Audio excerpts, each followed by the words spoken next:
Grace comes from the word charis, which means favor, blessings, and kindness or kindness. Ito raw po yung pabor, ito raw po yung pagpapala, ito raw po yung kindness, yung kabutihan o yung pagiging kabutihan ng Diyos sa 1 atin. Corinthians 1:18.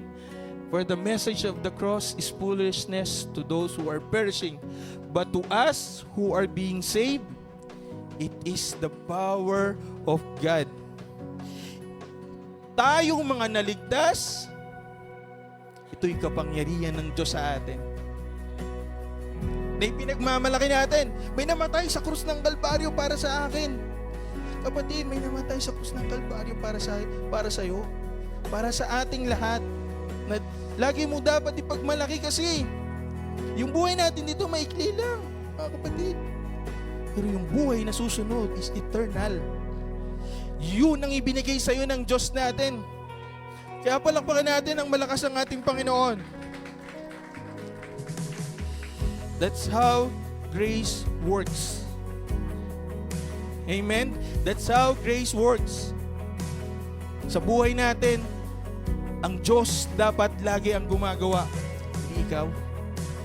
The glory is not in you, but only in Him who save us from sin. Sana nagligtas sa atin na nabubo ng kanyang dugo sa krus ng Kalbaryo para yung ating kasalanan ay mabayaran. Ganyan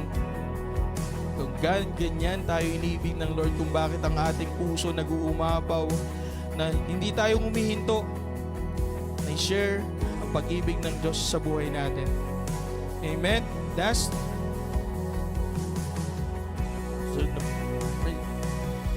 Ephesians chapter 2 verse 8 to 9. For it is by grace you have been saved. Sa biyaya, sa grace tayo naligtas. Sa grace ng Diyos. Amen? And this is not from yourself.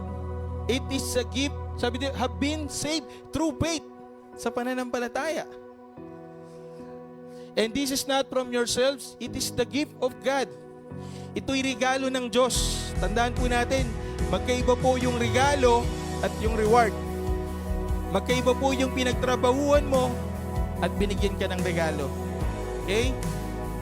Kailangan ma-difference natin yung, kumbaga, mahiwalay natin, makita natin yung difference ng dalawa. Ito regalo, ito reward.